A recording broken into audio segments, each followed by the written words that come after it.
Welcome to Solutions, where listening will leave you inspired by solutions to issues you or others you know may be struggling with in the public education system today.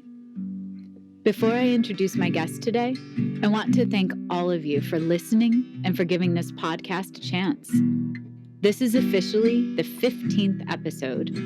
I could not be more grateful to have been inspired by the guests I've interviewed so far. I also want to take a moment and share what made me want to start this podcast in the first place. To be perfectly frank, I started it out of fear. Fear that the profession I have loved dearly and known I would step into since I was 7 years old in Sandy Hall's second grade class at Booth School is fading. Fear that unless someone starts listening and seeking out solutions to obstacles we're facing in public education, we as a country would be on the brink of a public education crisis. But I choose to seek out the solutions finders, the problem solvers. I have to hold on to hope. Hope that we as a community will better hear what teachers need right this very minute to keep showing up. The educators I know and love all adore children. But what happens when the system makes choices without children's best interests in mind? Leaders that feign to listen, yet make choices that defy best practices over and over again. Well, that's what's keeping me up at night. But then there are principals like Tom Curry. Tom is a beacon of light on the darkest of days. As he greets children, caregivers, and staff each morning, his head, heart, and gut are ready to take on the day. Tom listens, like he really listens. He cares and asks his staff how they're doing, what they need to be the best they can be for each child they teach, and provides it. He's a new principal and yet an old soul. I invited Tom to be a guest, not only because of his brilliant use of restorative practices with his staff and students, but also because of a difficult conversation he was brave enough to have with me. You'll hear more about that later in the episode. So, I guess what I'm trying to say is we can't stop trying. We have to take risks, as messy and exhausting as the work sometimes feels. Let our children see us learn, stumble, and grow alongside them. Give students autonomy over their learning, and we won't be so tired. And look for the Tom Currys out there. He's ready, and so am I. I am Olivia Wall, and I am excited to introduce you to my guest, Tom Curry.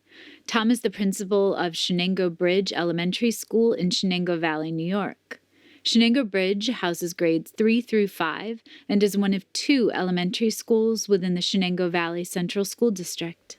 Tom, welcome. I'm excited to have you. Thank you. I'm excited to be here, Olivia. I like to kick off every episode with hearing about who inspires you as a teacher, what keeps you going every day. I think that the main thing that always inspired me, I took a different path into education. When I did get into education and being a teacher, I was learning and like a sponge soaking it all up. When I started to go into leadership, that's really what keeps me going every single day. I feel like I'm learning from every person that I work with across this entire building. They definitely keep me going and inspire me. I know our paths crossed when you were the dean of students for grades 9 through 12, I believe, in the district. Yep. And then I had the gift of starting our journey together when you became the principal at Shenango Bridge this school year, which is quite a year to begin this journey with everything going on in the world. It's no easy task. And I know you were a music educator for 4 or 5 years before becoming an administrator. I worked with Shenango Bridge Elementary before you were a principal. I know the building itself, the staff, they've been through a lot of transition and change.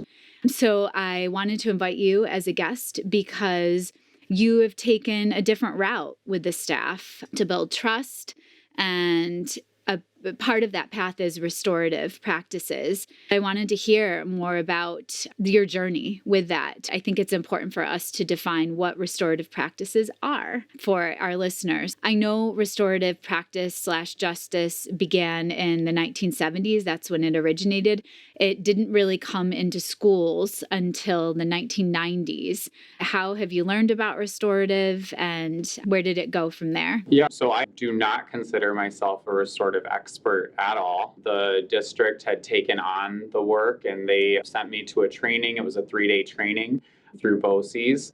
And I fell in love with it. We did a lot of circle talks. We did a lot of what the structure is and what the foundations are. And as I entered the school year, I just wanted to harness it and make it a practice across the whole building.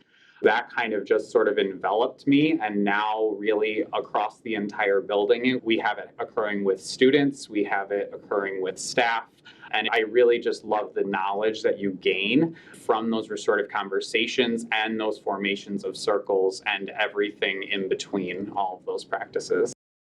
So meeting your staff first time, it's always before the students arrive. How did you use what you knew about restorative to set the tone? Yeah, so over the summer, I started an initiative of having meetings with all of the teachers. I framed those conversations around where the teachers were at. I really wanted to know where they were coming from the previous school year, learning from that myself, but then having an open and honest conversation about what they would like to see. Allowing for that space for them to explain what they've been through as an educator. There are a lot of first year, second year teachers here, but then there are a lot of very tenured staff here as well. Everybody's coming from different walks of life in education, and I really wanted to have a firm understanding of where everybody was going. And I think that set the tone because we were able to have an open and honest conversation about where they were coming from and sort of sharing my perspectives on things and where I'm coming from too.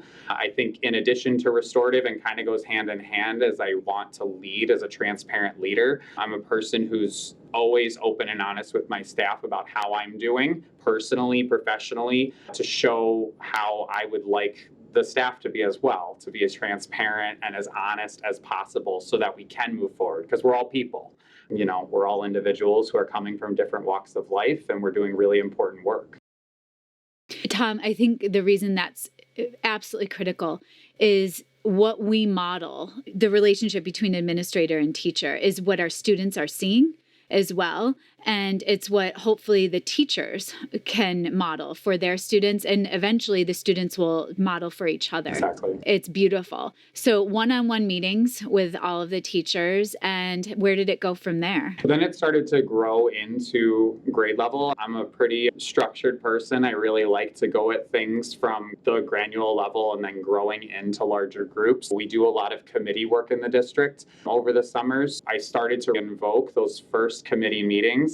We started them with restorative circles. I actually didn't let the staff know exactly what was going on. It wasn't really like, this is a restorative circle. I more so led a conversation that had a circular motion to it and just open-ended questions. We did start with a check-in in those conversations. And then at the end of the meeting, we had a check-out where I introduced the concept of restorative. And really what I did was I said, this was exactly what we did in the beginning, and now I'm just calling it something, which then allowed the staff to feel more willing to then take part in something that was a little different. So walk us through, I've heard you use the term restorative circle. What does that look and feel like? Yeah, the way that I have taken it is really with the framework of typically sitting in a circular formation.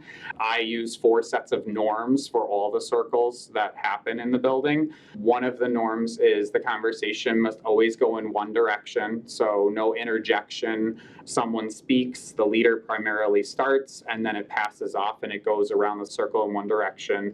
The comment is always made that what happens here stays here. This is a safe space. It does not leave here.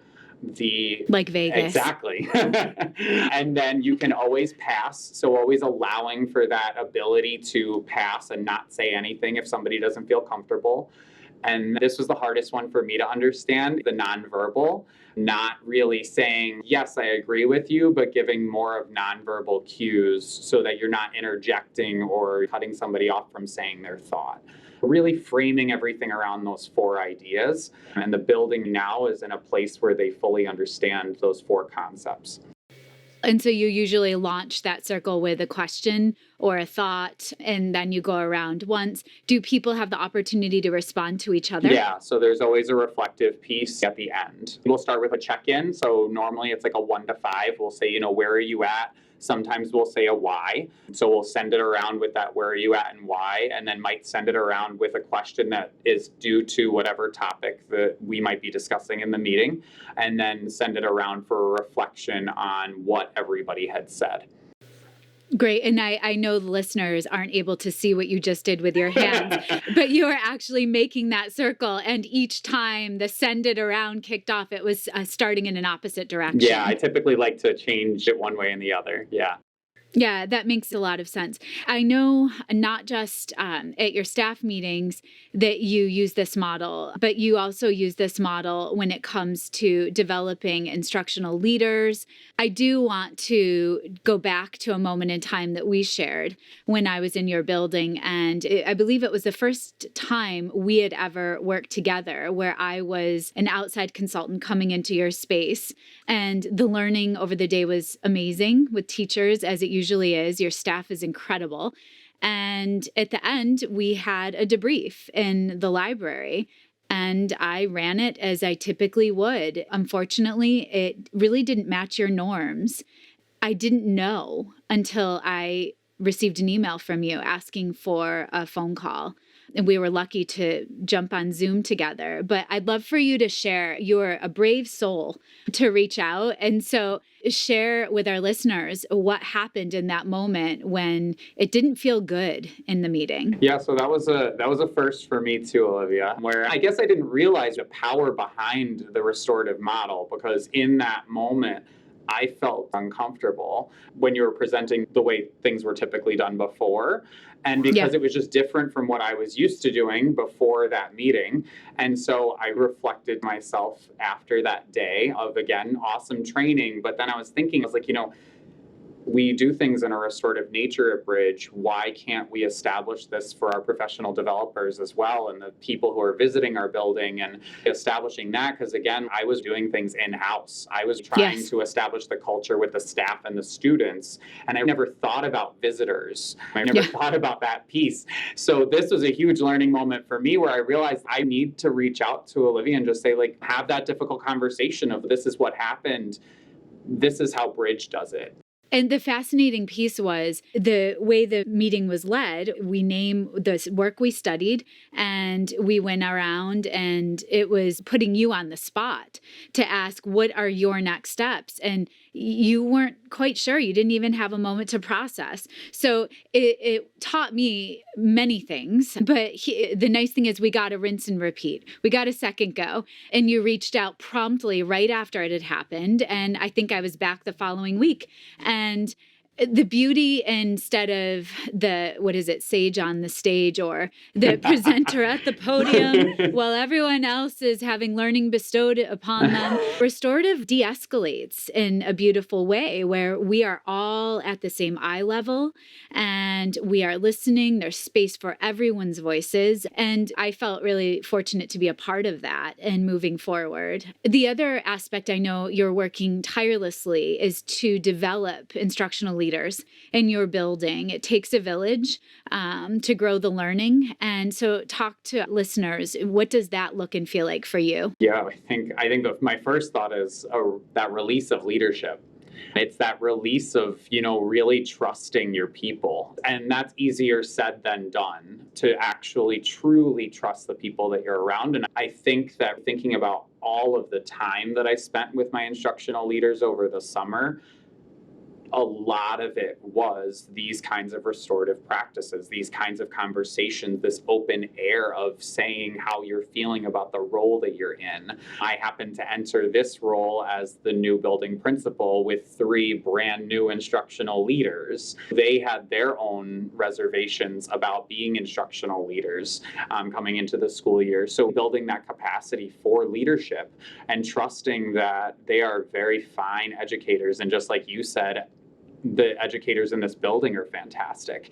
So thinking about how can I lead the work while also allowing them to lead the work because they know what they're doing. Define what instructional leader means in your building. Yeah, so we have identified a 3rd grade instructional leader, a 4th grade instructional leader, and a 5th grade instructional leader. In each grade level, that person leads meetings, coordinates data with me to disaggregate to the teams, and works on the work that we're doing at Bridge, helps to lead that amongst each grade level. To wrap this conversation, I had the gift of watching the restorative circle, the negotiation, the conversation, deciding next steps for professional learning, because it is not you deciding for your building what you will study or an outside person coming in telling your building what's going to happen. It was beautiful to watch that conversation. I'd love for you to share with listeners. I know we are focusing on conferring and getting to know students inside, outside, painting a portrait of every learner. That conversation that happened around, when are we implementing this? How are we going to have a go? So share with listeners your process for implementing professional learning, please. Yeah, it looks a lot like the process that we just went over with the framework of the circles. Everybody has an equal voice. Everyone's given an opportunity to speak. In that particular instance, everyone did share their thoughts. And what started to happen in that conversation was individuals started to share, agree with, and then add to what they were hearing from the individual before them. And then that develops a normed group of people. We all start to understand where one another are coming from. And it builds that capacity for collaboration when everybody has a voice in those decisions and those voices are truly heard, then people are going to want to do the work or are willing to do the work because they're able to have that voice in it. And it really is powerful, but it is hard because sometimes you're not sure of where the conversation's going to go. And there have been conversations that I've had here where not everybody comes to a consensus. And we have to then have those difficult conversations of, okay, so how are we going to move forward? But this process and these procedures, for lack of a better word, magical to watch. It's really cool to see how it works with them. And what I also appreciate is the implementation of professional learning, giving space and time for people to process in between visits, because a lot of times teachers want to take everything on, and yet it doesn't feel easy. And so they can have a go, but having that time to play and try and work with their students and then come back, circle back and say, what's going well? What do we need to retool? It's been a gift to get to work with you and your staff and support with literacy work, but the restorative practices are so much more. And to watch the staff build trust through all the transitions and change that they've experienced recently, I think we could all benefit from some restorative practice work and having trusting relationships where we may not agree, but we learn to listen and pause with our reactions to each other. So thank you so much, Tom. I can't wait to see where your journey evolves with your staff. Thank you, Tom. Thank you, Olivia.